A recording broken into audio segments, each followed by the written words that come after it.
దేవునికి స్తోత్రములు. దేవుని బిడ్డలారా, అంతా క్షేమంగా ఉన్నారండి.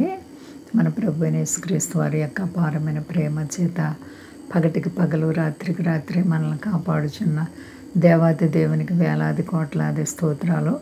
అందరూ బాగున్నారండి. మనమందరము క్షేమంగా ఉన్నామంటే కేవలం దేవుని కృప. ఈరోజు దేవుని వాగ్దానం యెషయా గ్రంథము 66వ అధ్యాయము 13వ వచనం. ఒకని తల్లి వానిని ఆదరించినట్లు నేను మిమ్మును ఆదరించెదను. యెరూషలేములోనే మీరు ఆదరింపబడెదరు. దేవునికి స్తోత్రం. హల్లెలూయా. ఎంత గొప్ప వాగ్దానమో చూడండి. దేవుడు మనల్ని ఎలా ప్రేమిస్తున్నారంటే, ఒకని తల్లి వానిని ఎలా ఆదరిస్తుందో అంతకంటే ఎక్కువ. ఎందుకంటే ఆయన చెప్పారు, చూడుము నా అరచేతులతోనే నేను నిన్ను చెక్కుకొని ఉన్నాను అని. తల్లి అయినా మర్చిపోద్దంట, కానీ ఆయన మనల్ని మరిచే దేవుడు కాదు. ఒకని తల్లి వానిని ఆదరించినట్లు నేను మిమ్మల్ని ఆదరిస్తున్నాను.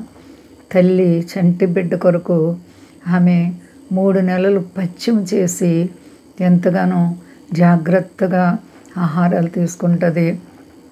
తన బిడ్డకు ఏ ఇబ్బంది వస్తుందని ప్రతి సమయంలో కూడా బిడ్డను కన్ను పాపలాగా చూసుకుంటూ ఉంటుంది.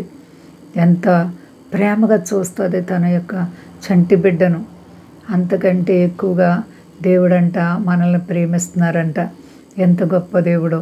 ఆయన ప్రేమ చేతే కదండి మనము మరణాల్లో నుంచి బయటకు వస్తున్నాం. అనేక మార్లు భయంకరమైన అపాయాల్లో నుంచి కాపాడబడుతున్నాం. ఏ పరిస్థితుల్లో కూడా దేవుడు మనల్ని విడవకుండా ఆదరిస్తున్నారు. ఎక్కడ మనము ఆదరింపబడతామంటే యెరూషలేములోనే ఆదరింపబడతామంట. నిజమైనటువంటి సంతోషము, నెమ్మది పరలోక రాజ్యములోనే.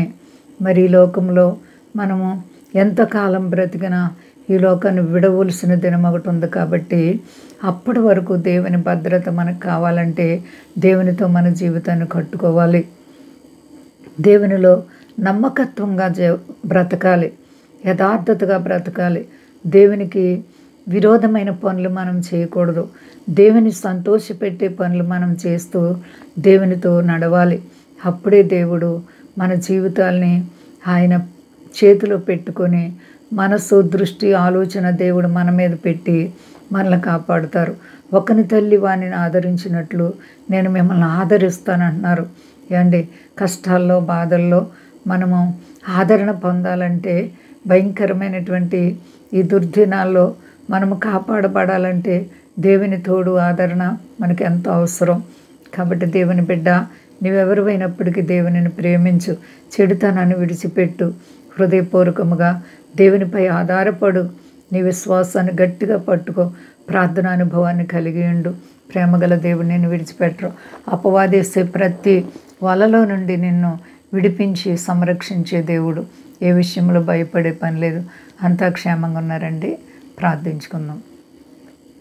ప్రేమ నమ్మకమైన మా తండ్రి, గొప్ప దేవ, అవును ప్రభు అని వాగ్దానం చేసావు. యెరూషలేములోనే మేము ఆదరింపబడతాం.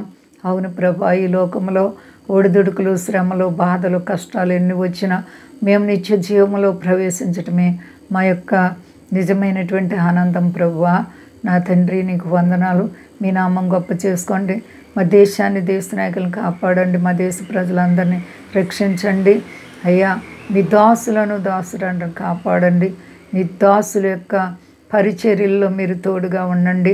ముఖ్యంగా నా తండ్రి, గొప్ప దేవ, కష్టాలు, బాధలు, రుణాలు, ఆర్థిక పరిస్థితులు ఉన్న ప్రతి బిడ్డలకు యేసు నామములో విడుదల కలుగునుగాక. నువ్వు చాలా అంటే చాలా గొప్ప దేవుడు, పరిశుద్ధుడైన మా తండ్రి. నీ కొరకు మేము ఎలా ఉండాలో మాకు నేర్పించండి దేవా. నీకు వందనాలు. సర్వ ప్రపంచాన్ని చల్లగా కాపాడి మహిమ పొంది శక్తి కలిసేనామని అడుచున్నాను తండ్రి. ఆమె. అందరికీ వందనాలండి. మా కొరకు, పరిచయ కొరకు అందరూ ప్రార్థించండి. ప్రభువారు మిమ్మలను, మీ బిడ్డలను, మీ కుటుంబాలను దీవించి ఆశీర్వదించునుగాక. ఆమె.